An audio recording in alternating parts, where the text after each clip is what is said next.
Forever. Forever. Forever. Forever. Mga kapuso, paano nga ba lumaya sa lugar na inakala mong magsasalba sa'yo mula sa kasamaan? Paano nga ba kung ang lugar na yon ay ang iyong tahanan? Makakayanan mo kayang tumakas at lumabas sa pinto? Dear Papa Dudut, sa bahay, ayon sa turo sa eskwelahan, ay isang sangtuaryo para sa pamilya, lalo na sa mga bata.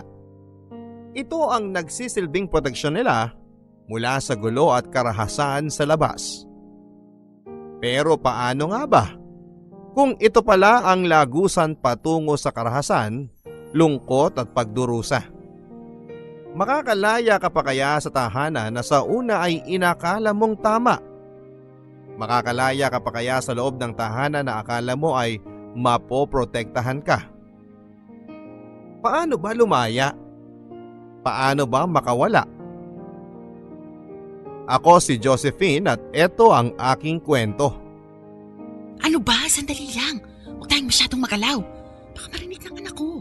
Nasa kabilang kwarto lang siya eh. Ano naman? Magiging dalaga na rin yan. Maiintindihan niya kung anong ginagawa natin. Ay, ano ka ba? Nakikiliti ako dyan. Ang akin naman nito, parang di ka binayaran ng tama eh. Hindi naman sa ganun. Sige na nga. Pero dahan-dahan lang ha. Nakikiliti ako eh.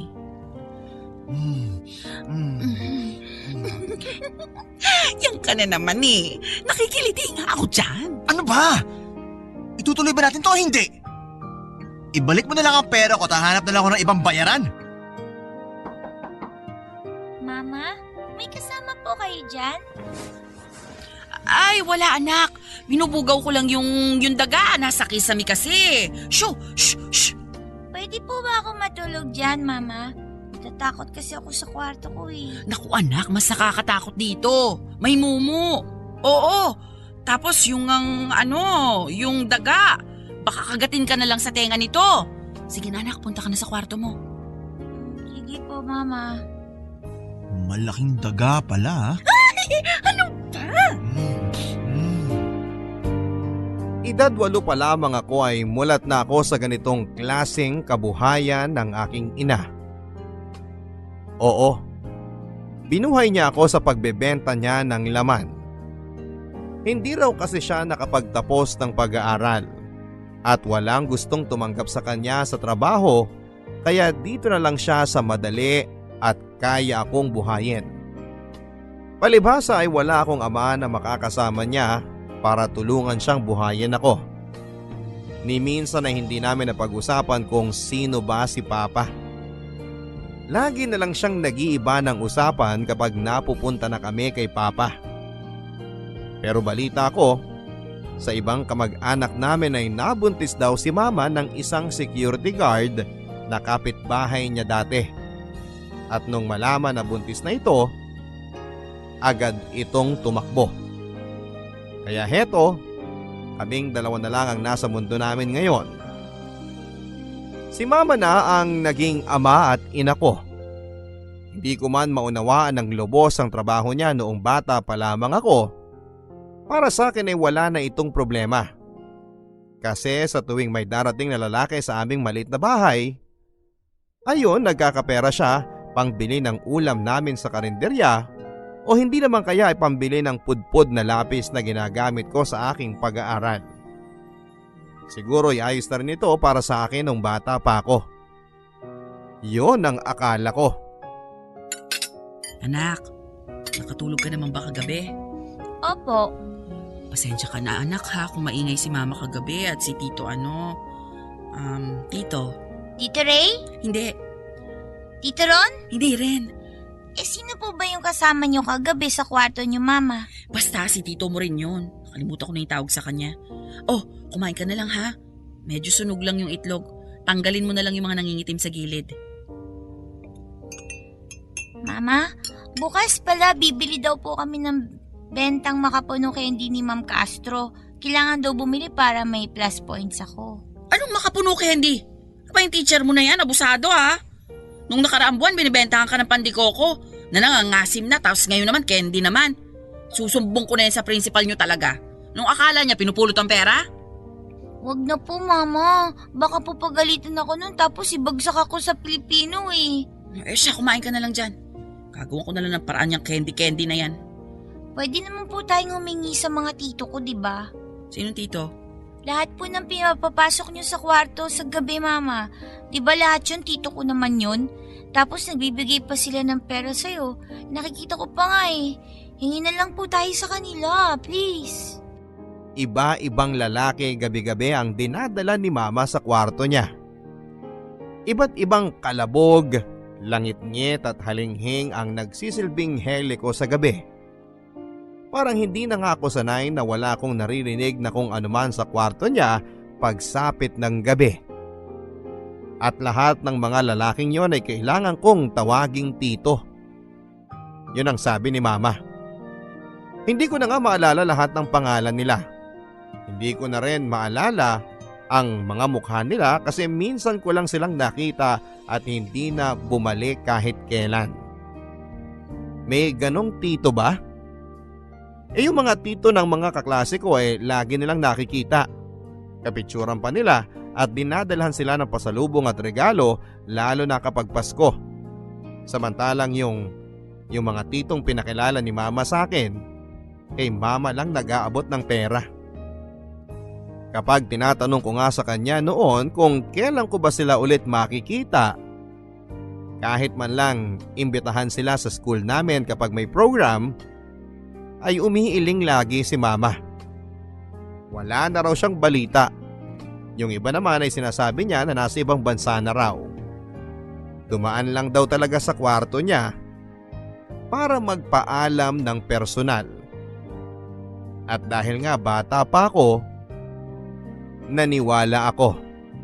Naniniwala ako sa lahat ng sinasabi ng nanay ko. Isang Sabado ng umaga, inutusan ako ni Mama na bumili ng toyo at kamate sa tindahan ni Aling Pining. Doon ay may nagkukumpulang mga babae na kapitbahay namin. May manikurista, may hawak ng kanyang apo, may tumatambay lang talaga at yung isa naman ay hawak pa ang kanyang asong may lahi. Nakatitig ang mga ito sa akin at parang may gustong tanungin. Nang maibigay na sa akin ang sukli at binili ko ay aalis na sana ako. Pero pinigilan ako ng isang matandang babae sa kumpulang yon. Ikaw si Josephine, no? Yung anak ni Nida. Opo, ako nga po. Bakit po? Naku, Ineng, ayos ka lang ba dun sa bahay nyo? Di ka ba inaano ng mga lalaking bisita ng nanay mo roon? Hindi naman po. Hindi nga po ako pinapansin ng mga tito ko na bisita ni Mama eh. Basta paglalabas na sila ng kwarto, umuuwi na rin sila. Mukha naman po silang mababait. Yung nanay mo talaga di na nahiya at natakot sa'yo. Sa posible mangyari sa'yo kapag nagpapapasok siya ng mga customer niya. Customer? Ano po yun? Basta. Sabihin mo sa mama mo, kung hindi pa siya magbabago sa ginagawa niya, magsusumbong na kami sa DSWD niyan.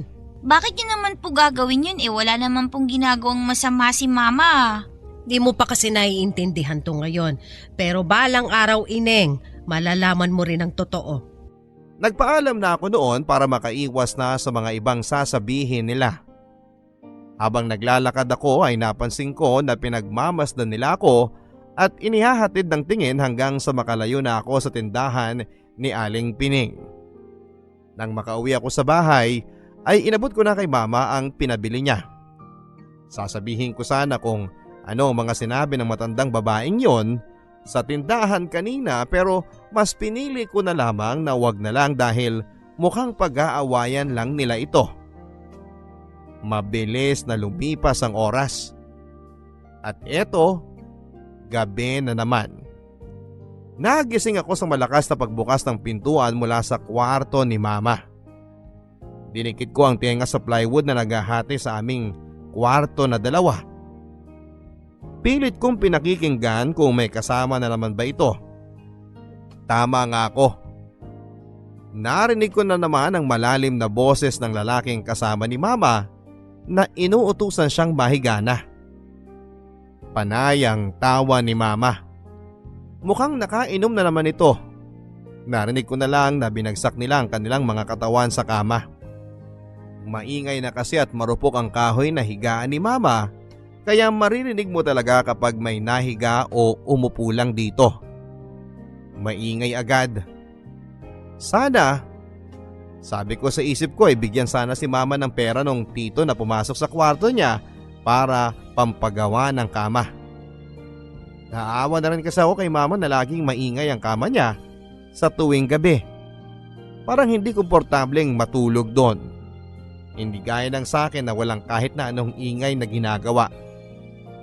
Nang bahagyang tahimik na ang kwarto niya, humiga na lang ulit ako at saka pinikit ang aking mga mata. Pero bukas pa rin ang aking mga tenga para pakinggan ang impit ng tawa ni Mama na sumasabay sa ingay ng kanyang kama. At unti-unti ay nakatulog na ako ng mahimbing. Dahil sa mga ingay na madalas kong napapakinggan gabi-gabi. Ay anak, gising ka na pala. Halika't sabayan mo na kami ni Tito Jan mo na kumain. Ikaw pala yung nasa kabilang kwarto. Ako si Tito Jan mo. Ako po si Josephine. Anak, may pasalubong ang Tito Jan mo sa'yo. Eto, manika. Kamukha mo, cute din. Wow, ang ganda po! Salamat, Tito Jan. Mama, pwede ko po bandaling to sa school? Papakita ko po sa mga kaibigan ko. Oo naman, pero dalian mong kumain dyan para maaga ka makapasok. Opo, Mama. Tito Jan, kailan ka po ulit dadalaw dito? Hindi ko pa alam eh. Baka ano. Baka hindi na anak, kasi marami pa siyang gagawin sa ibang lugar. Di ba Jan? Oo. Pasensya na, Josephine ha. Kumain ka na muna dyan. Mahuli ka na sa klase mo. Uy, yung anak ng Pokpok andito na oh. Kumusta naman ang nanay mong Pokpok ha, Josephine? Magkano na kaya pera niya? Hindi ko alam ang sinasabi nyo. Tumabi na sana kayo kasi malilate na tayo. Ang tapang mo naman. Teka lang kasi, huwag kang masyado magmadali. Mahaba pa ang oras eh. Sige na please, ayoko makipag... Uy, ganda ng manika mo ha. Uy, wag yan. Bigay yan ng Tito Jan ko. Tito Jan? Nanay mo lang naman ang kamag-anak mo eh. Sino si Tito Jan mo? Hindi marami akong tito at lahat yun kasama lagi ni Mama. Mababait kaya sila. Talaga? Wala ka nga dinadalang ibang kamag-anak mo dito. Kundi si Mama mo na ang pula-pula lagi ng lipstick. Kala mo na pinturahan. Siguro yung Tito Jan mo yun, yung customer ng Mama mo, no? Yuck! Itong manika mo, mas maganda kung iiksian natin yung buhok niya. Parang kay Mama mo. Tapos kulayin natin ng krayolang pulang pisngi niya tapos labi. Para pokpok na pokpok! Wag! Yan! Huwag niyong gawin yan! Parang away niyo na! Tutuwa ka mo. Yan ang bagay ng manika sa'yo. Anak ka kasi ng pokpok!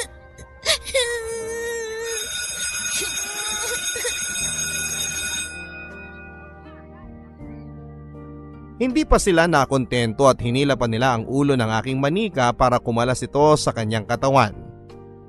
Sobrang sikip na ang damdamin ko sa nakita kong kalagayan ng bago kong manika. Isa-isa kong pinulot ang mga buhok nitong ginupit at pilit na pinupunasan ang pisngi nito at labi na kinulayan ng pulang krayola.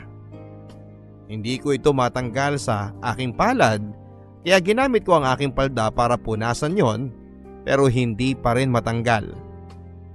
Kung hindi pa ako tinawag ng aking teacher para pumila na sa flag ceremony, ay hindi pa ako aalis ng aking pwesto. Habang naglulupang hinirang, ay panay ang daloy ng mga luha sa aking mga mata. Hindi ko alam kung ano ba ang nagawa ko sa kanila para ganituhin nila ako.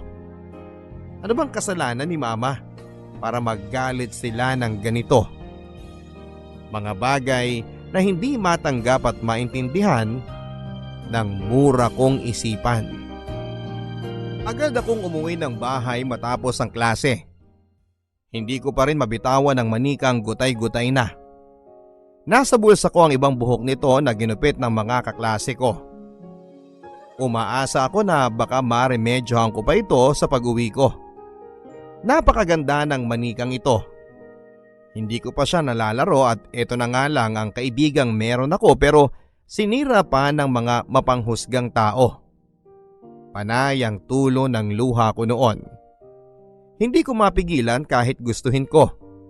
At kahit pa ulit-ulit ko nang kinukuskos ang panyo sa aking mga mata, ay parang wala namang nangyayari. Kaya hinayaan ko na lang ang sarili kong magpaanod sa mga luha ko hanggang sa makarating ako ng aming bahay. At doon ay nadatnang ko si Mama. Kaya mas lalong umagos ang hinanakit ko. Dahil sa kanya, nasira ang laruan ko. Oh anak, anong nangyari sa'yo? Bakit kanya na yung manikang bigay sa'yo ni Tito Jan mo? Sinira nila sa school. Bakit naman nila gagawin yon? Sino mga yan at isusumbo ko sa teacher mo? Tumahan ka na taayusin na lang natin ang mga... Pokpok ka ba, Mama? Ano? Sino nagsabi sa'yo niyan? Lahat sila! Lagi ko naririnig na pokpok ka raw at hindi ko totoong tito ang mga bumibisita sa'yo. Anak, wag kang makikinig sa kanila ha? Kay Mama ka lang maniniwala ha? Lahat sila pare-pareho ng sinasabi. Pokpok ka raw, Mama! Pokpok! Anak! Ayoko na sa'yo! Bigay mo na lang ako kay Papa kasi siya hindi ganon. Ikaw, oh!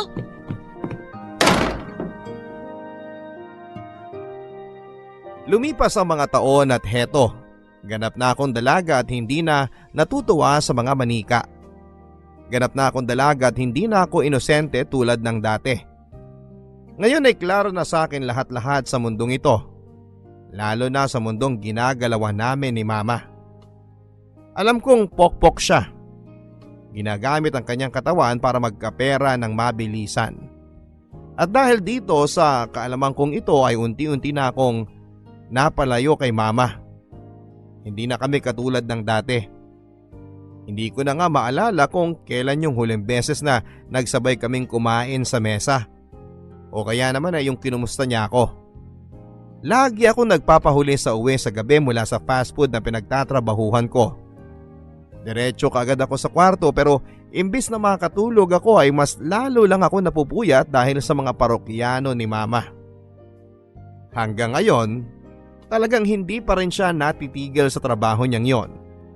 Kung dati, panghele ko sa gabi ang mga tunog na naririnig ko, ngayon naman dahil alam ko na ang katotohanan, nagsisilbi na itong tunog mula sa impyerno. At pasong-paso na ako. Sa tuwing kinukumpronta ko siya sa mga nangyayari sa kwarto niya, ang dami niyang palusot papadudot. Kesyo inaayos lang daw ng karpentero yung dingding kasi marupok na o kaya naman ay nagbubutas ng lalagyan ng picture frame. Ang akala niya ay tanga pa rin ako. Akala ba niya ay 8 taong gulang na batang babae pa rin ako? Iba rin talaga siya. Pinilit kong itulog na lamang ang lahat kahit rinding-rindi na ako sa kama niya na kanina pang nag-iingay. Sana man lang ay binigyan siya ng malaking pera ng customer niya para mapagawa na niya ang kama niya at hindi na ako maistorbo pa. Mag-uumaga na nang nakatulog ako. Malamang ay umalis na yung lalaki.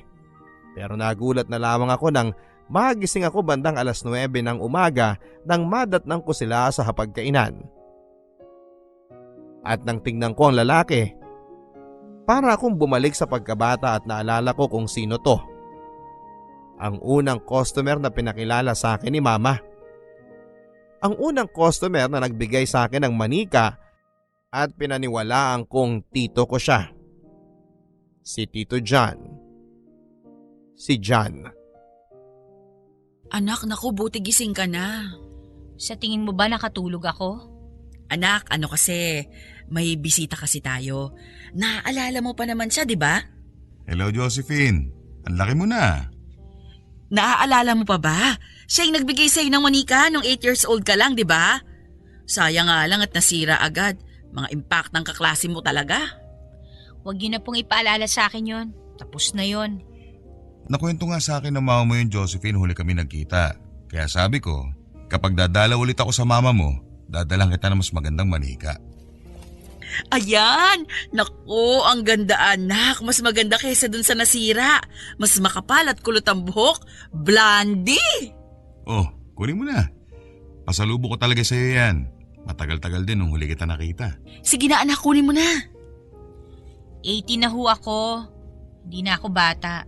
Bakit kailangan niyo pa akong regaluhan ng ganyan? Kapalit nung nasira manika mo. Maraming bagay ang nasira dito sa bahay na to. Mapapalitan mo ba lahat yon sa tingin mo? Hanggang sa pagpasok sa trabaho ay bad mood ako. Napansin na yon ng mga katrabaho ko pero hindi na sila nagtanong pa. Tahimik ako magdamag at mula noong nakita ko ang mukha ng Tito John na yon, biglang bumalik isa-isa lahat ng mga alaala ko nung bata pa lamang ako. Noong inosente pa lamang at wala pang kamuwang-muwang sa mga pinaggagawa ni mama sa buhay niya. Matapos ang trabaho ko, imbis na umuwi ay nagtungo ako sa pinakamalapit na kapihan. Nagpalipas ako ng oras. Umaasa na mahihimasmasan at mawawala ang sama ng loob ko pero ang labo nito. Sumakay ako ng jeep at nagpababa sa Children's Park at doon ay nag-ikot-ikot. Madilim na at wala ng tao sa paligid. Ito yung kailangan ko, yung mapag-isa. Pero bago pa man ako makahanap ng mauupuan, ay bigla na lang sumulpot ang guard at sinabihan ako na huwag mag-pick up ng customer doon. Naginit ang mukha ko sa mga sinabi niya. Anong akala niya sa akin? Pokpok katulad ng nanay ko? Hinampas ko ito ng bag at saka tumakbo. Hindi na ito nakahabol pa dahil marahil ay nabigla sa mga ginawa ko. Nang makalayo na ako ay saka na ako naglakad patungo sa paradahan ng jeep para makauwi na sa amin. Wala na rin namang ibang pupuntahan. Hindi ko na rin alam kung saan ako pwedeng pumunta para matakasan ang problema ko kay mama. 11:00 na ng gabi nang makarating ako sa bahay. Akala ko ay payapa na ako makakapagpahinga pero nagulat ako nang makita ko si Tito John. Nakabukas ang ref at kumukuha ito roon ng tubig. Talaga bang hanggang ngayon ay nandito pa rin siya? Nagkatinginan kaming dalawa pero agad akong umiwas ng tingin nang mapansin kong kakaiba na ang tingin nito. Hindi naman ito lasing at bagong ligo pa nga ito. Inagilap ko ng tingin ang sala para tignan kung nandun si mama pero wala ito. Hindi ko alam ang gagawin ko noon. Para akong kinabahan at hindi ko alam. Hawak ko ang aking bag at handa akong ipukpok ito sa ulo niya tulad ng ginawa ko sa guard kung sakaling magkamali ito. Pero mukha namang hindi ito lalapit sa akin. Nagbaba na lang ako ng paningin at saka dali-daling tumakbo papunta sa kwarto ko. Pero agad ako nitong pinigilan. Hinawakan nito ang aking braso at saka ngumitin na akala mo ay nakakaloko.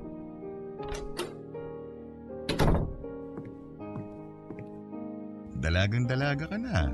Bitiwan niyo nga ako kung ayaw niyo sumigaw ako rito. Kalma ka lang. Wala naman akong gagawin sa'yo eh. Huwag nga akong hawakan. Naalala ko pa nung una kita makita. Sabi ko pa sa mama mo, lalaki kang maganda tulad niya. Baka nga mas maganda pa eh. At tama ako. Tingnan mo, mas maganda ka pa kaysa sa nanay mo. Pati ang hubog ng katawan mo, sobrang sexy mo. Isa pang pambabastos mo, makakatikim ka na sa akin. At ano naman ang matitikman ko? Bastos ka! Huwag mo nga ako igaya sa nanay ko. Hindi naman kita ginagaya sa kanya. Ikaw naman, malayong-malayo ka sa kanya. Kutis mo pa lang, ang kinis na. Bitiwan mo nga ako! Shhh! Huwag kang maingay. Alam mo, pwede naman natin itong pag-usapan. Mabilis lang to. Anong pag-uusapan? Alam mo kasi, sawa na ako sa nanay mo eh. Kahit madilim, kitang-kita ko na yung kumukulubot na balat niya. Di tulad mo, kahit tingin lang, alam kong makinis na. Huwag mong idikit sa akin yung mukha mo. Magkano ka ba? Anong nangyayari dito? Nida, huwag kang mag-isip ng kung ano. Bakit kayo magkadikit na dalawa? Anong ibig sabihin nito? Ma, kasi itong si... Inaakit ako ng anak mo. Pambihira. Nagpapabait sa akin. Ang kapal na mukha! Sabi ko ayoko nga kasi ikaw Nida yung gusto ko at bata pa siya para sa akin. Pero siya tong nagpupumilit kasi kailangan daw niya ng pera. Totoo ba to, Josephine? Kahit kailan, hindi ako nagsinungaling sa'yo ni Ida, alam mo yan. Ang anak mo, masyadong rebelde. Magtataka ka pa ba? Josephine? Hindi ako bayaran na tulad mo, Ma. Maniniwala ka ba sa kanya? Suklam na suklam ako ng gabing yon. Nanginginig ang aking katawan dahil sa galit. Ang kapal talaga ng pagmumukha nitong lalaking ito. Nakita ko sa itsura ni Mama na alanganin nito sa paniniwalaan kung sino sa amin ang nagsasabi ng totoo. Anak niya ako pero nag-aalangan pa ba siya sa akin? Oo, nagre-rebelde ako pero hindi ako aabot sa ganitong punto na gagayahin ko ang pamumuhay niya. Natahimik kami marahil ng ilang minuto. Kitang-kita ko ang pagpapawis ng nakakalbong ulo ni Tito John. Panay ang punas nito sa kanyang pasmadong palad. Hindi alam kung ano ang gagawin. Hindi pa ba ito sapat para makita ni Mama na siya talaga ang gumawa ng paraan para gawan ako ng masama? Hindi pa ba halata sa reaksyon at sa galaw niya? Maya-maya pa'y hinila ni Mama si Tito John palabas ng bahay nang hindi man lang nagpaalam. Sinilip ko sila sa bintana at nakita kong mahinahon silang nag-uusap. Hindi ko alam kung napapaniwala na ba niya si Mama sa mga kasinungalingan niya, pero agad akong nanghina nang makita ko naghahalikan at nagyayakapan pa ito. Lumakad pa sila ng konti at saka pinara ang taxi para masakyan ni Tito John. Napailing na lamang ako sa galit. Maya-maya pa'y pumasok na si Mama sa bahay at doon ay nagsimula na ang komprontasyon naming dalawa. Anong sinabi ng demonyong yun sa inyo? Matulog ka na. Maaga ka pa bukas. So mas naniniwala ka sa kanya? Ganon? Sumagot ka, Ma! Hindi ko alam. Paano hindi mo alam? Anak mo ko, di ba dapat ako ang paniwalaan mo? Sa mga nangyayari sa atin itong nakaraan, sa tingin mo maniniwala pa ako sa'yo? Galit ka sa akin. Pakiramdam ko tama si Jan eh. Ginagawa mo to siguro para magkaroon ka ng pera. Siya ang gusto magbayad sa akin para sa isang gabi. Ayoko, Ma! Pilit nga ako tumatanggi sa kanya eh. Hindi ko kailangan ng pera para magpababoy sa kanya tulad ng ginagawa mo. Hindi ako katulad mo. Marangal ang trabaho ko. Kung di pera, baka naman kailangan mo lang ng paraan para makaganti sa akin. At yun ay akitin si Jan. Alam mong malaki siyang magbigay ng pera. Posibleng hindi mo naisip yon. Uulitin ko ha. Hindi ako baboy na katulad mo. Suklam na suklam ako sa ginagawa mo at pinangako ko sa sarili ko na hindi ako gagaya sa'yo kahit mawalan pa ako ng pera. Baboy ka, Ma! Baboy! Oo, baboy na akong baboy. Pero tandaan mo, yung perang kinita ko habang binababoy ko ang sarili ko ang dahilan kung bakit buhay ka pa rin hanggang ngayon. Kung bakit nakakatikim ka ng masasarap na pagkain ng bata ka pa lang at nakakabili ng mga damit tulad ng ibang bata. Kaya sino ka para husgahan ako? Inilabas lang kita dito sa mundong to na walang kahit na ano. Yun na nga eh. Sana hindi mo na lang ako inilabas sa mundong to. Sana pinatay mo na lang ako habang dugo pa lang ako dyan sa tiyan mo kasi ginawa mong miserable ang buhay ko nang hindi ko nalalaman. Baboy ka, Ma! Baboy! Yun na ang huli naming pagkikita at pag-uusap ni Mama. Hindi ko na hinintay pa na magsalita pa ito, Papa Dudut. Agad-agad ako nag-impake at umalis sa bahay na yon. Hindi niya ako pinigilan. Hinayaan ako nito at sumigaw pa bago ako umalis. Sige, umalis ka.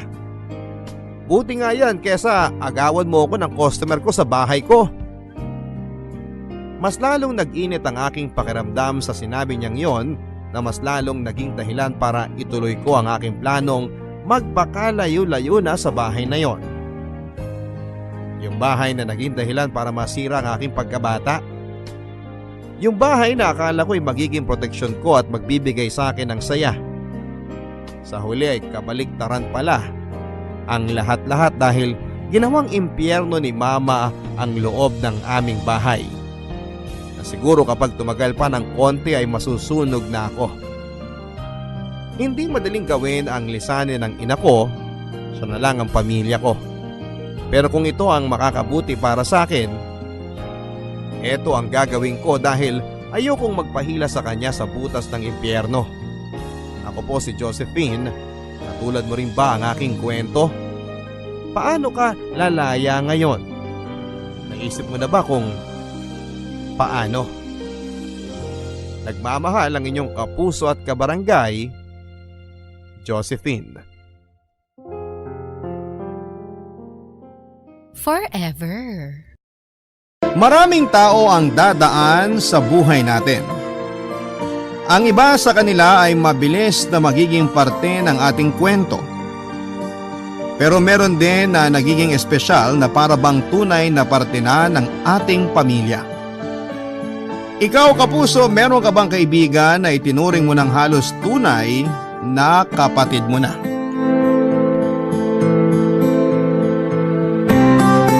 Dear Papa Dudut, una po sa lahat ay nagpapasalamat po ako sa programa ninyo dahil isa po kayo sa nakapagpapagaan ng loob ko sa tuwing naaalala ko kung ano po ang mga nangyari sa akin.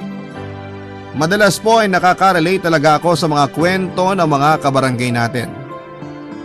Marami na talaga ang taong nasaktan, nabigo, nadapa, niloko at iniwan pero sa huli ay bumangon pa rin sila at nagsimula ulit ng bagong buhay. Lahat po yan ay nalaman at natutunan ko sa mga sulat na binabasa mo, Papa Dudut. Kaya naman po ay hindi na ako magtataka kung bakit hindi po kayo nauubusan ng tagahanga at tagapakinig tuwing tanghali sa Barangay LS at kayo po ay number 1. Kaya nga po tulad ng mga ibang sumulat ay nagbabaka sakali na rin po ako na maere ang kwentong ibabahagi ko sa inyo.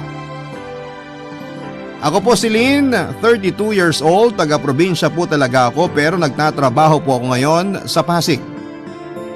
May kaibigan po ako na nagtatrabaho sa isang remittance center.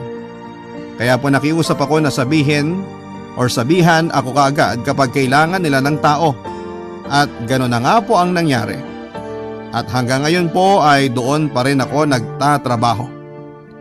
Nung una po ay nakikihati ako sa boarding house ng kaibigan ko pero simula po noong magdesisyon kami ng boyfriend ko na mag-live-in ay bumukod na po ako.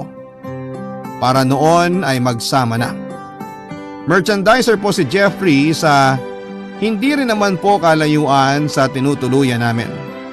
Sapat naman po ang kinikita namin para sa araw-araw at pambayad sa mga kailangang bayaran. Ang pinagsamang sweldo namin ni Jeffrey ay pasok sa aming dalawa. Pero hindi po kaya na bumuhay ng pamilya. Kaya naman inisanantabi namin na dalawa ang plano na magkaroon ng anak at bumuo ng sariling pamilya.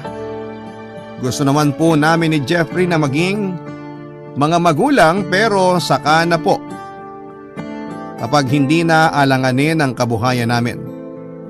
Lalong umigting ang plano namin na ipagpaliban muna ang pagbuo ng pamilya noong pumutok na ang COVID-19 sa bansa. Masayang-masaya kami ni Jeffrey sa naging desisyon namin na huwag na munang mag-anak. At least noong kasagsagan ng mga lockdown at quarantine ay kaming dalawa lang ang nahirapan at wala kaming anak na inaalala.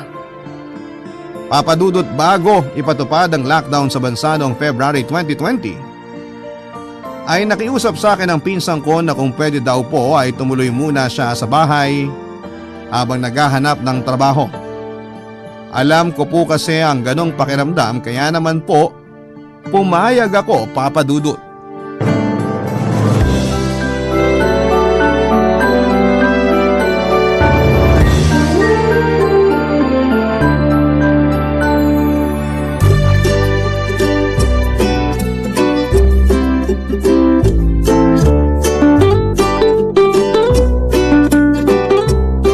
Salamat talaga, Insan, ha? Ikaw lang din talaga yung alam kong makakatulong sa akin eh. Okay nga lang. Alam ko naman kasi yung pakiramdam.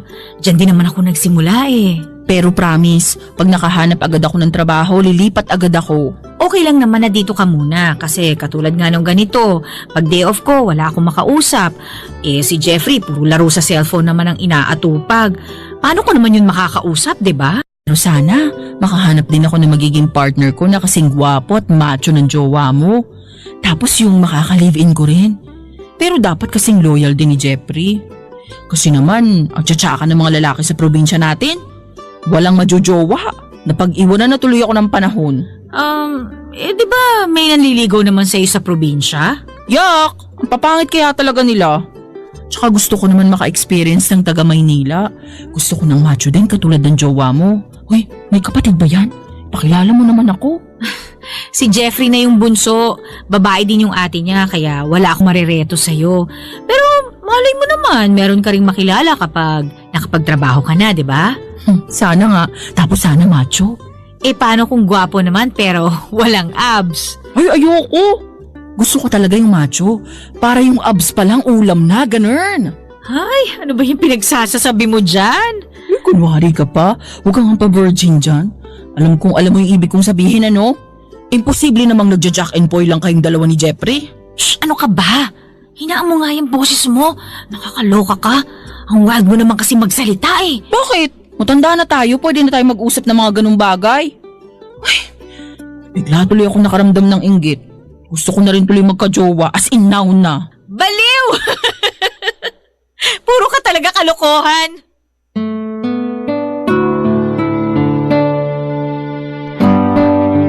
Matagal na rin po simula noong huling nagkasama kami ni Sugar, kaya naman po nagulat ako sa kung paano siya magsalita. Hindi ko akalain na gano'n na pala siya. Medyo dismayado po tuloy ako. Parang bigla akong nagsisi sa ginawa kong pagtanggap sa kanya sa bahay ko. Hindi ko po kasi nagustuhan ang pananalita niya lalo na sa paulit-ulit niyang sinasabi na macho daw po si Jeffrey at gusto niya raw po ng katulad ng boyfriend ko. Pinigilan ko na lamang pong mag-isip ng kung ano-ano dahil mukhang hindi naman sila interesado sa isa't isa dahil hindi man lang sila nagkwekwentuhan. Siguro dahil wala rin naman pong pagkakataon. Nakita ko naman po na talagang porsigidong makahanap ng trabaho itong si Sugar. O ay napanghihinaan na siya ng loob at gusto na lang daw niya na umuwi sa probinsya dahil nahihiya na rin daw po siya sa akin. Wala po kasi siyang naambag sa pagkain o sa kahit na anong bayarin sa bahay at minsan ay umuutang pa po siya sa akin para may pamasahe kapag kinulang ang padala sa kanya ng mama niya. Pero sinasabihan ko siya na ganyan talaga ang buhay sa Maynila. Maghintay lamang siya at baka may tumawag din sa kanya. Nung una po ay okay naman talaga sa akin, hindi naman po kami kapos sa budget dahil hindi naman malakas kumain si Sugar. Kaso po ay inabutan na po ng lockdown itong si Sugar dahil sa pandemic at wala pa ring tawag na natanggap ang pinsan ko. Noong panahon na yon ay naramdaman ko na ang bigat dahil mag-isa lamang po akong nagtatrabaho dahil pati po si Jeffrey ay nawalan din. Hindi ko na po alam kung paano po namin mapagkakasya ang sahod ko sa pagkain at sa mga bayarin. Dagdag pa sa isipin ko ang maiwan sa bahay sina Jeffrey at Sugar na silang dalawa lang habang tumatagal nga po ay nagiging close pa sila. Minsan nga ay sila na lamang ang nagkwekwentuhan at nagtatawanan. Nakikisabay na lang po ako sa kanila. Parang gusto ko na lang din po tuloy ang magstay sa bahay. Ang kaso ay ang sahod ko na lang ang inaasahan at dahil po doon ay naging mainitin na ang ulo ko at lagi ko na lamang inaaway si Jeffrey at lagi ko na rin pinariringgan ang pinsan ko.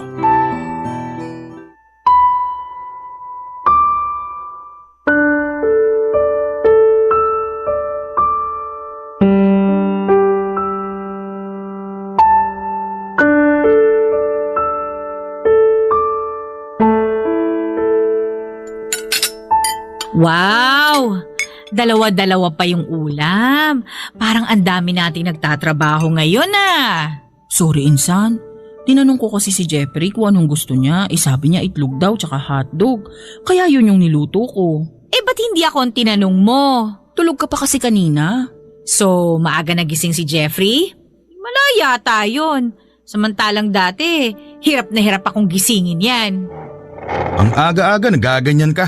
Bakit? Totoo naman, di ba? Ba't parang ganadong-ganado ka yata pag nagigising ka sa umaga? Tapos padalawa-dalawa pa kayo ng ulam, ha? Alam nyo namang lockdown ngayon. Di tabi yung isang ulam. Pati ba naman yung pinapansin pa?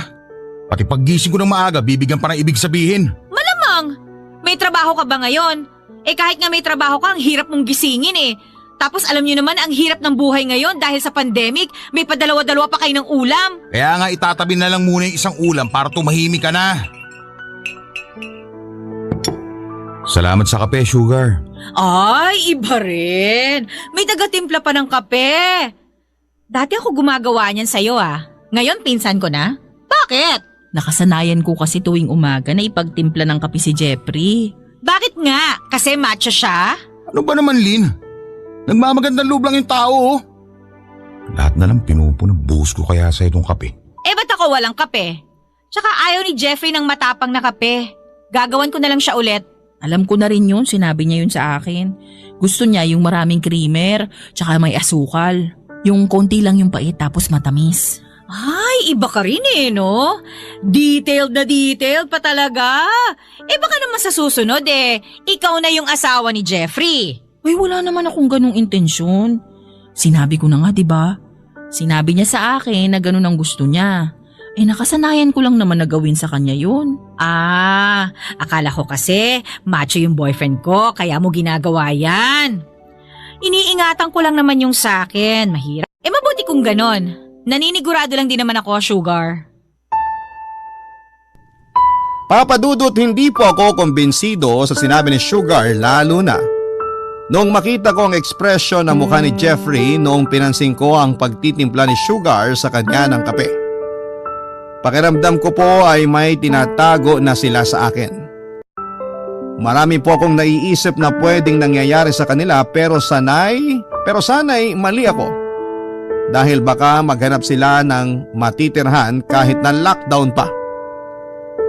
Wala pong kahit na anong salita ang lumabas sa mga bibig namin hanggang sa matapos kaming kumain noon. Ang dami ko pong naiisip na gustong gawin kay Sugar kasi wala naman akong ebidensya na meron gang something sa kanila maliban sa alam niya kung ano ang gusto ni Jeffrey pagdating sa kape. Dati po kasi pinag-aralan ko po talaga ang pagtitimpla ng kape ng boyfriend ko. Pero parang ang dali lang noon para kay Sugar. Kaya sobrang nanggigil po talaga ako noong umagang yon. Pero pinigilan ko na lamang ang sarili ko. Ayoko rin po sanang kausapin si Jeffrey kaso po ay mabilis lang lumambot ang puso ko sa tuwing nilalambing niya ako. Kaya naman nagpadala ko sa konting lambing niya para makabawi sa akin ng araw na yon. Papa Dudut. Barangay Love Stories. Barangay Love Stories. Sa tuwing iniiwan ko sila para pumasok ng trabaho. Para akong praning papadudot at minsan ay iniisip ko na rin pong isuko ang trabaho ko. Natatakot po kasi ako sa pwede nilang gawin pero mas nakakatakot naman po ang mawala ng trabaho sa gitna ng pandemic na ito. Hindi rin po kasi mawala sa isipan ko ang mga sinabi ni Sugar noong bagong dating pa lamang siya. Halos sabihin na lang niya na may gusto talaga siya sa boyfriend ko sa paulit-ulit nitong sabi na gusto niya ng macho na tulad ni Jeffrey. Dumudumi po talaga ang isipan ko sa tuwing naaalala ko yon. Feeling ko po kasi ay pinagnanasaan ni Sugar ang boyfriend ko. Hindi rin naman pong malabo na magkaroon talaga sila ng something dahil madalas ay silang dalawa lamang sa bahay. Alam ko naman po kung paano maglaro ang tukso. Ramdam ko rin po talaga ang pagkadismaya nila sa tuwing umuuwi ako sa hapon. At pag nagising na ako sa umaga ay parang ako pa ang sumisira sa moment nilang dalawa. Ang kakapal lang po ng mukha dahil ako po ang nagpapalamon sa kanilang dalawa sa mga panahong yon. Tapos ay parang ako pa ang sumisira ng araw nila. Sa tuwing day off ko naman ay napapansin ko ang mga galawan at tinginan nila.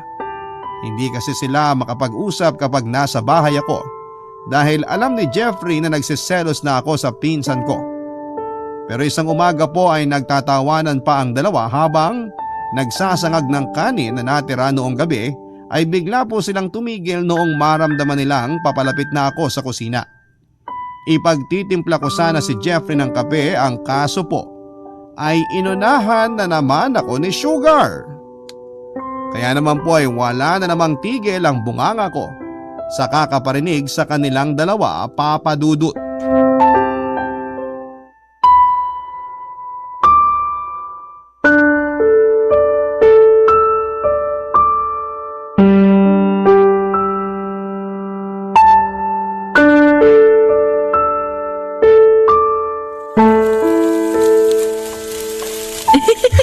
Naku, ikaw talaga palabiro ka. Kasi. Oh, ba't tumigil kayong dalawa? Parang kanina lang ang saya-saya nyo Sinira ko ba yung moment yung dalawa? Insan, wala naman kaming ginagawang masama. Ting ako. Ano, gusto nyo lang maghinala ako? Para naman exciting yung quarantine nyo, ganon. Nagsimula ka na naman ng ganyan-ganyan mo, Lin, ha? Masakto lang natapos na yung pinag-uusapan namin sa tuwing dumadating ka. Kaya pwede ba? Huwag kang praning. Huwag kang mag-isip ng kung ano-ano dyan. Ay, pasensya naman ha. Ako pa pala yung malisyosa. Baka nga, pag nagkabisita tayo, baka isipin pa nila na kayo yung magka-live-in, tapos ako lang yung nakikitira. Kasi naman, magsasangag lang ng kanin, dalawa pa kayo. Bakit? Sobrang dami ba niyan? Pang-feeding program ba? Naalala ko lang kasing ginagawa natin yan nung bago pa lang tayo mag-live-in. Yung pinagtutulungan natin kahit maghugas lang ng plato. Ngayon kasi nakikita ko sa inyong dalawa yun Baka kasi bago lang din kayo. Tama ba ako? Tumigil ka na, Lin. Sumusobra ka na. Di pasensya na. Ako pa ngayon ang sumusobra. Ipagtitimpla lang sana kita ng kape. Kaso, baka tapos na rin. Baka nagawa na rin yun ng pinsan ko. Oo, Insan, natimplahan ko na si Jeffrey. Pero mukhang mas gusto niya naman yung timpla mo. Ipagtimpla mo na lang ulit siya. Sinungaling! Di ba sabi mo sa akin nakasanayin mo nang ipagtimpla si Jeffrey ng kape? Alam na alam mo pa nga kung ano talaga yung gusto niya? Alam mo rin ba na ang tagal bago ko na-master yung kape niya? Tapos ikaw parang ang basic lang sa'yo. Tapos sasabihin mo sa akin na ayaw niya ng kape mo? Ginagawa mo ba akong tanga? Tapos sasabihin niyo na walang ibig sabihin yung mga ginagawa ninyo? Baka maghanap ka na matutuluyan mo ngayon kahit lockdown. Please naman, Insan, wala akong ibang mapupuntahan dito. Kung ayaw mo na pinagtitimplahan ko si Jeffrey ng kape, promise hindi ko na ulit gagawin. Ano ba kasing mali sa ipagtimpla ko ng kape na ibang tao, ha? Anong mali? Sumusobra na kayo Ano ka ba dito? Manika? Walang pakiramdam? Hindi mo iniisip ko ano mararamdaman ko sa ginagawa ninyo? Girlfriend mo ako, Jeffrey, at pinsan ko yan. Hindi mo ba naisip yon? Wala nga kami ginagawang masama. Bakit ba pinipilit mo na meron? Kasi yun ang nararamdaman ko Kasi yun yung pinaparamdam niyo sa akin. Ilagay mo nga yung sarili mo sa sitwasyon ko. Paano kung ako yung makipagtawanan sa ibang lalaki? Sige nga. Di gawin mo kung ano gusto mo. Anong sabi mo? Ganun lang yung kadali para sa'yo? Kung doon ka sase, di bahala ka. Kesa naman araw-araw kang ganyan. Buisit.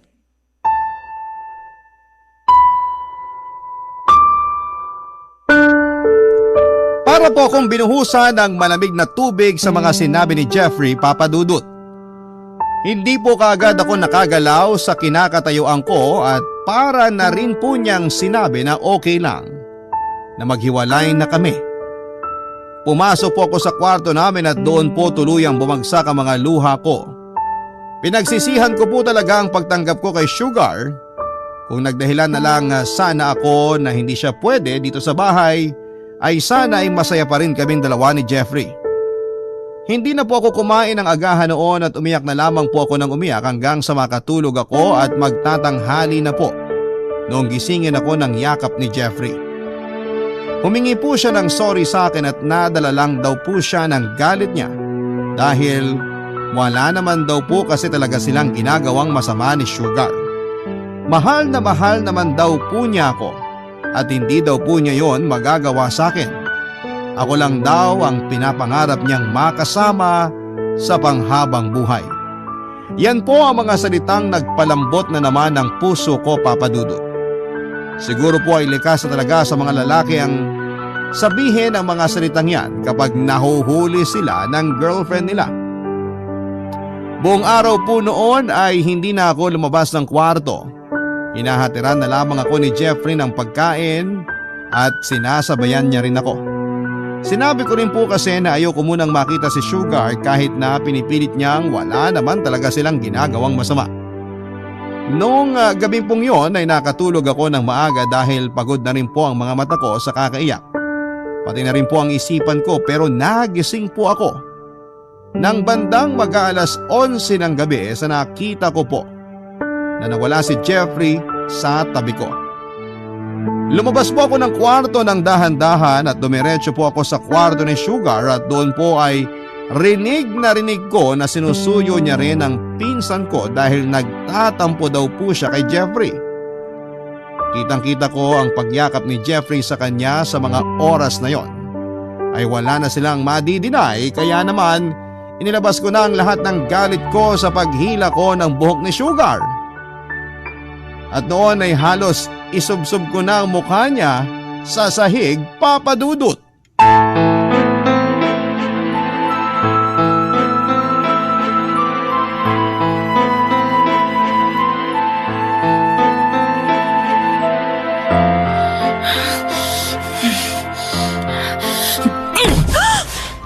O ano? Magsisinungaling pa ba kayo? Ha? Malandigang sinungaling ko? Wala kang utong na aray ko! Pinapala mo na nga kita ng libre! Paliwanag ako! Ahas ka pa! Hindi ba tayo buhok ko? Please na! Aray! Aray na sa... Ano bang kasinungaling ko na sasabihin mo? Huling-huli na nga kayo sa kalandian ninyo! Lin, tama na yan! Ano ba? Lin, kumalma ka lang! Lin, please lang, makinig ka muna sa amin! Kahit ako na lang yung pakinggan mo! Hayop ka!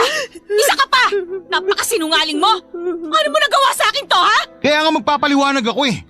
Kaya wag mo na saktan si Sugar! Ayoko ng kasinungalingan! Gusto ko yung totoo! Magsasabi ako ng totoo, basta wag mo lang sasaktan! Jeffrey, tulungan mo ako. Sasaktan niya talaga ako. Gaga! Kulang na kulang pa to! Ilang beses ninyong itinanggi sa akin na may relasyon kayo! Ako pa ang pinagmukha niyong paranoid kasi kung ano-ano yung mga pinagsasabi ko! Eh ngayon, paano niyo papaliwanag to, ha? Sige nga! Paano niyo sasabihin sa akin na tama ako? Si Jeffrey naman talaga yung unang lumapit sa akin, ha? Pero wala naman talaga akong intensyon na mangagaw. Wala akong pakialam kung sino man ang nauna sa inyo! Pero bakit niyo ako niloko? Ako nagpapalamon sa inyo dito! Ako ang gumagastos ng lahat dito! Wala na nga kayong ambag eh! Ginawa niyo pa akong tanga! Lin, please lang! Patawarin mo na ako! Lagi ka kasing wala sa bahay. Bored ako eh. Kaya nagawa ko to sa'yo. Bored ka? Gago ka pala eh! Sa tingin mo papasayang dahilan mo? Ano bang tingin niyo sa akin, high school? Na maiintindihan yung ganyang dahilan? Mga bata pa ba tayo? Nasisiraan ka na ba ng ulo, Jeffrey? Patawarin mo ako. Alam ko nagkamali ako. Ilang beses kitang tinanong. Ang sabi mo wala. Sabi mo kung ano-ano lang yung iniisip ko. Eh kung hindi ko kayo nahuli ngayon, bukas pagmumukain niyo ulit akong tanga. Huwag ka nang tatabi sa aking matulog simula ngayon, ha? Kung gusto niyo magtabing dalawa, wala akong pake. Basta pagkatapos ng lockdown na to, umalis na kayo dito. Pagkasyahin niyo yung pagkain dyan sa 1 linggo, hindi na ako magbibigay.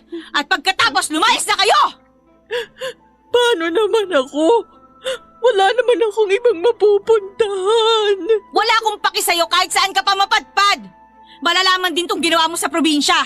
Ewan ko lang kung hindi ka maging kahihiyan doon. Please, wag mong sabihin yan, Lynn. Please.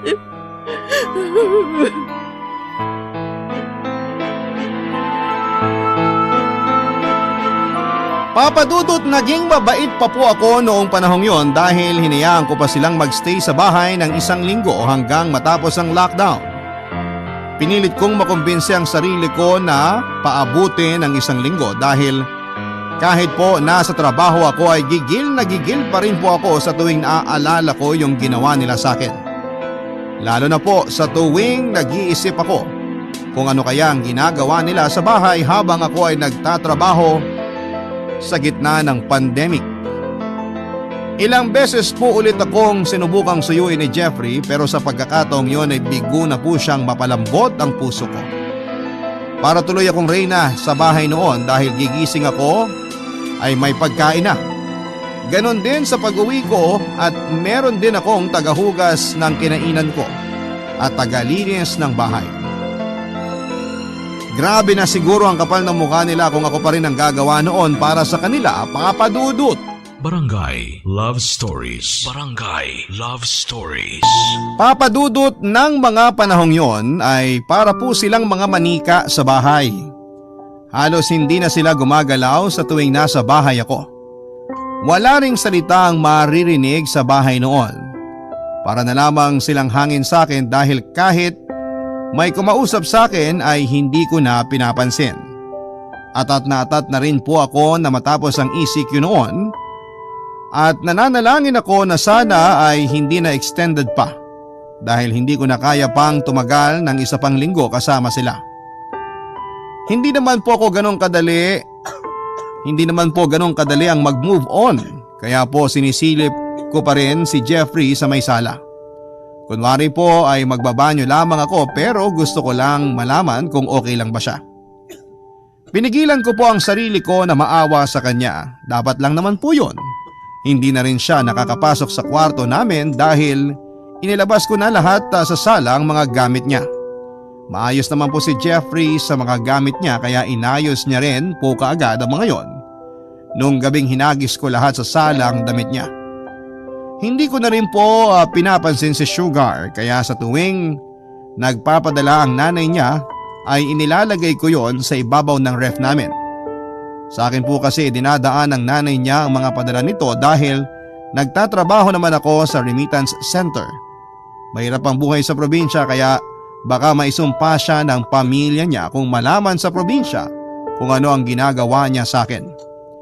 Sigurado ako na nangutang lang ang nanay niya para makapagpadala sa kanya ng pera. Sinubukan din po ni Sugar ang humingi ulit ng tawad sa akin. Inabot niya ang pera na pinadala ng nanay niya at dagdag daw para sa mga gastusin sa bahay.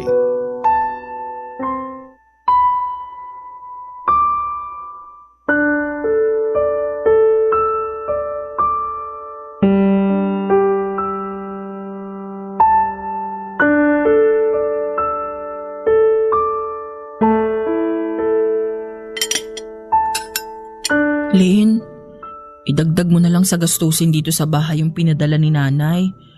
Alam kong kulang pa yan sa lahat ng ginawa mo para sa akin. Pero pag nakahanap na ako agad ng trabaho, promise babayaran kita. Bakit mo binibigay sa akin yan? Para pag pinalayas kita, sasabihin mo sa probinsya na nag-aambag ka naman dito sa akin. Ganon. Kahit na yung totoo, maski piso, wala ka naman talagang inambag dito. Nang agaw ka pa nga. At kung iniisip mo na baka pag tinanggap ko yung pera ng nanay mo, mapatawad na kita. Pwes, nagkakamali ka. Kasi kahit ma-extend na naman tong ECQ, lalayas ka pa rin. Kaya mag-isip ka na kung saan ka pupunta. Pero insan, wala talaga ako mapupuntahang iba. Wala na rin naman akong pera para makauwi ng probinsya. At saka magtatanong sila nanay kung bakit ako umuwi. Siguradong magagalit sila sa akin. Alam mo, hindi na ako makapaghintay na mangyari yun. Baka yun na nga yung pinakamagandang mangyayari sa 2020. Yung pagchismisan ka sa probinsya at sabing wala kang utang na loob kasi yun ka naman talaga malandi ka. Hindi ba gusto mo ng macho na tulad ng boyfriend ko? O ayan na, nakuha mo na. O ano, satisfied ka naman, di ba? O baka naman nangangati ka pa. Sabihin mo kung anong gusto mong sabihin sa akin, matatanggap ko yun. Pero sana wag mong sabihin sa probinsya, pakiusap lang. Kahit paalisin mo na lang ako dito, basta wag mo lang sabihin sa kanila. Natatakot ka ba? Salamat kasi binigyan mo ko ng idea para gantihan ka. Maghanda ka na ng mga idadahilan mo sa nanay mo na baon na sa utang para mapadalhan ka dito para makahanap ka ng maayos na trabaho. Hindi mo ba naisip yung hirap ng nanay mo? Umaasa pa naman siya na makakahanap ka ng trabaho dito kahit papano. Kaso, anong ginawa mo? Bumuka ka sa harap ng boyfriend ko. Imposible naman na nag-jack and Poy lang kayong dalawa. Please, patawarin mo na ako, Lynn. Lalayas na ako dito, kaya huwag mo na sanang sabihin kina nanay. Baka hikain na naman siya, maawa ka naman sa nanay ko, Lynn. Nagmamakaawa ka sa akin na maawa ako sa nanay mo. Aba dapat inisip mo yan bago ka nagpakasarap kasama si Jeffrey. Tapos sasabihin mo sa akin na maawa ako? Bakit? Naisip mo ba yung nanay mo habang sarap na sarap ka? Kaya huwag kang makikiusap sa akin na maawa ako sa nanay mo kasi ikaw nga hindi ka naawa sa nanay mo Sorry, Lynn. Sorry talaga. Patawarin mo na ako, please. Sorry. Sorry din ha. Pero wala nang epekto sa akin yung mga paiyak-iyak mo. Lalayas ka dito at sasabihin ko pa rin sa nanay mo. Yun ang desisyon ko.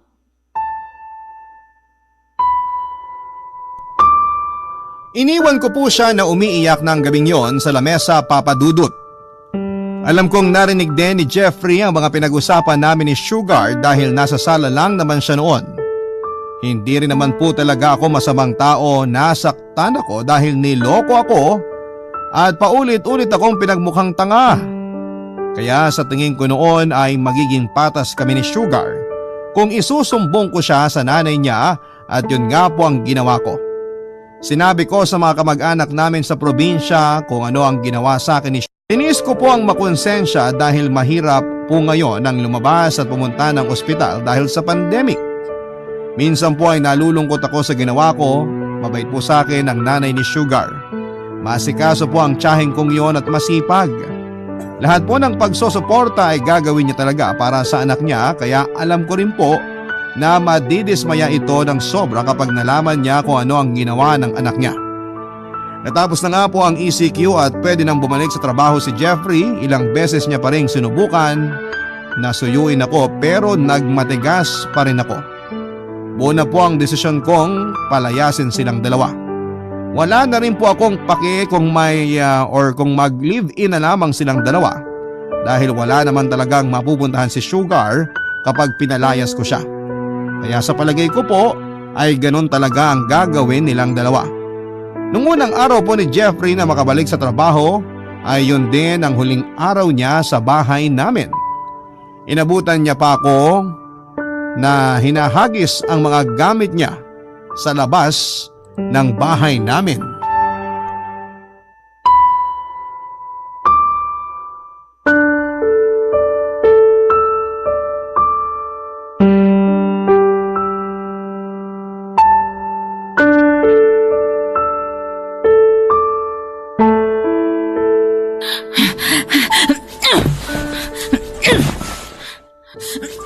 Ayan pa!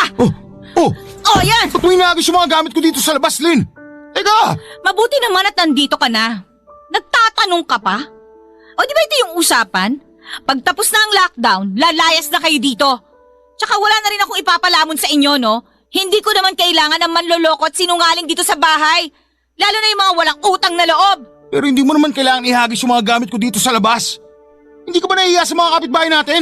Nakikita ka nila! Wow! Ako pa talaga yung dapat mahiya. Hindi ba dapat kayo yun? Kasi kayo yung pinalalamon ko dito, pero kayo yung nanggago. Kaya bakit ako mahihiya? Kayo! Kayo ang dapat mahiya. Kasi kayo nagloko dito, hindi ako. Ang bihira, puro kasumbat. Tapos pati sa pinsan mo, hindi ka naawa. Ilang beses siyang nagmakaawa sa'yo, pero nagmatigas ka talaga. Tapos ngayon ako naman na ipapahiya mo dito sa labas. Kulang pa yung kahihiyan na yan. At bakit ako maaawa sa pinsan ko? Siya nga hindi naawa sa mismong nanay niya eh. Tsaka ilang beses ko rin naman kayong tinanong, di ba? Eh kung hindi ko kayo nahuli, baka nga hanggang ngayon naglalampungan pa rin kayo. Tigil mo na nga yung bunganga mo, ha? Naririnig ka na ng mga kapitbahay. Mahiya ka naman. Ay wala akong pakialam kung marinig nila. Dahil wala akong ginawang masama. Pagod na nga ako galing sa trabaho. Tapos ganito pa madadatnan ko. Hoy! Isang linggo na yung nakalipas nung sinabi ko na lalayas kayo dito. Buti nga pinaabot ko pa kayo ng isang linggo eh. Pati tuloy yung naipon ko para sana sa atin, nagalaw ko na para sa bahay na to at para mapalaman kayo. Tumigil ka na sa asumbat mo. Nakakasawa na. Kung gusto mo lumayas ako, eh di lalayas ako. Pero isasama ko pisan mo. Tutal, wala ka na rin naman pakinabang eh. Wala rin naman mapupunta si Sugar kaya sasama ko na lang. Saka tama ka. Binangyari na nga sa amin. At saka hindi lang isang beses. Maraming beses! Kaya wala na rin namang masama kung itutuloy namin to! Bahala ka dyan! Gago ka talaga! Hayop ka! Sige! Magsama kayo! Pareho kayong basura! Mga wala kayong kwenta! Binigay ko lahat sa'yo! Pinagsilbihan kita! Pero ito gagatin mo sa akin! Sige! Sige! Magsama kayo!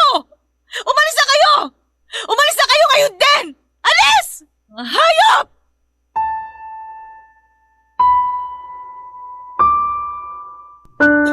Isinama po talaga ni Jeffrey si Sugar noong panahong yon nga ay may mga naiwan pa pong gamit si Jeffrey sa tapat ng bahay namin. Hindi naman daw po niya yon madadala lahat. Hindi ko po alam kung saan sila nagpunta at nakablock na rin po ako sa Facebook nilang dalawa kaya wala po akong balita. Bakit po ganon? Ako po yung nagpalayas sa kanila. Pero yung pakiramdam ko po ay ako yung talo. Talagang pinamukha sa akin ni Jeffrey ang lahat ng katarantaduhan niya at isinama niya pa ang pinsan ko. Sa tingin ko po ay sinadya niyang gawin yon para iparamdam sa akin na hindi naman ako kawalan at sobrang apektado po ako roon ng mga oras na yon. Sana pala ay pinalayas ko na lamang sila kahit noong lockdown pa para kahit papaano ay naramdaman ko na nakaganti ako kahit papaano. Pero inisip ko pa rin na wala naman silang mapupuntahan noon kaya umira lang awa ko sa dalawang demonyo na yon. Ilang linggo matapos kong paalisin ang mga hunyangong yon ay sobrang sariwa pa po lahat ng sakit sa akin. Kaya naman minabuti kong umalis na rin po sa bahay na tinutuluyan ko at nakiusap ako sa kaibigan ko na dati kong kasama sa bahay na kung pwede ay doon na lamang ulit ako sa kanya. Dahil dinudurog po ako ng lungkot, pagkadismaya, galit at kung ano-ano pang mga emosyon. Kaya ayoko pong mapag-isa. Naintindihan naman po ng kaibigan ko ang lahat, buong puso niya akong tinanggap. Sa tinutuluyan niya matapos kong maikwento kung paano ako pinagmukhang tanga ng ex at ng pinsan ko dahil sa diablohan nilang dalawa. May mga araw na ayaw kong pumasok sa trabaho at magmukmok na lamang sa bahay ang gusto kong gawin. Mabuti na lamang at nandun ang kaibigan ko para umalalay. Hindi niya ako hinayaan na lamunin ng depression. Sinamahan niya ako at inalagaan. Maraming salamat sa kanya at hindi ko napabayaan ang trabaho ko kaya hanggang sa ngayon ay doon pa rin po ako nagtatrabaho. Matapos nga ang 3 taon papadudot ay magkasama pa rin kami ng kaibigan ko sa bahay. Hindi na rin po ako nagkaroon ng karelasyon mula nung maghiwalay kami ni Jeffrey, aaminin ko. Na may mga nakakaharutan ako pero hanggang ganun lang. Hindi ko pa kayang magseryoso sa ngayon siguro kasi yung mismong sugat ay hindi pa naghihilom. Wala na po akong magagawa sa nangyari basta ang iniisip ko na lamang po ay hindi naman talaga ako ang may mali. Dapat ay palayain ko na rin ang sarili ko sa masasayang nakaraan namin ni Jeffrey. Yan naman ang pinaghandaan ko sa ngayon, Papa Dudut. Ang unahin ang sarili ko at mas bigyan pa ng importansya ang mismong kaligayahan ko. Kailangan ko na munang ayusin ang sarili ko, maghilom at maging buong buo bago ko ulit hayaan na umibig muli ang nawarak kong puso. Marami pong salamat sa pakikinig ng storya ko at sana po ay makapag-advise po sa akin ang inyong mga tagapakinig. Maraming salamat din po sa programa ninyo, Papa Dudut. Hindi po ako nagsasawang makinig sa inyo sa Barangay LS. Ang inyong forever kapuso at ka-barangay, Lynn. Barangay Love Stories.